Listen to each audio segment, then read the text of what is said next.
बोला.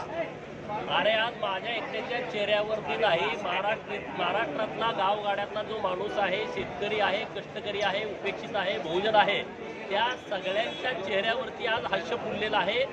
2019ला ज्या जनतेने माननीय देवाभाऊंना मुख्यमंत्री पदासाठी बहुमत दिलं होतं, त्यांचा विश्वासघात केला आणि त्या विश्वासघातामध्ये जे आनंदात होते, मजेत होते, त्यांना 2024ला त्यांच्या ढोंगणावरती लाथ घालून त्यांना राजकारणातून बाहेर जनतेने काढलेले आहे आणि पुन्हा तिसऱ्यांदा महाराष्ट्राच्या मुख्यमंत्री पदावरती माननीय देवभाऊ उद्या संध्याकाळी 5 वाजता विराजमान होत आहेत. याच्यासारखा दुसरा आनंद माझ्या आयुष्यात असू शकत नाही. ज्या व्यक्तिमत्वावरती गेली 5 वर्ष त्यांना अपमानित केलं गेलं, त्यांच्यावरती टीका टिप्पणी केली गेली, जातीवाद प्रचंड केला गेला, त्या सगळ्याला उत्तर महाराष्ट्रातल्या जनतेने दिलेलं आहे आणि माझ्यासाठी आजचा दिवस खूप खूप आनंदाचा दिवस आहे.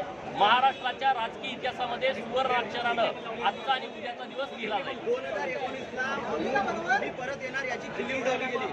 2.5 वर्षानंतर परत फडणवीस आले. अरे तुम्हा सर्वांचा बाप आता महाराष्ट्राच्या राजकारणामध्ये सन्मानानं परत आलेला आहे आणि मला देवाभाऊंचं विधिमंडळातलं मुख्यमंत्री झाल्यानंतरचं पहिलं भाषण ऐकण्याची उत्सुकता लागलेली आहे. महाराष्ट्राच्या जनतेला सुद्धा ती उत्सुकता लागलेली असेल. 2024 मध्ये फडणवीसांनी असा करिश्मा केला की ते परत आले.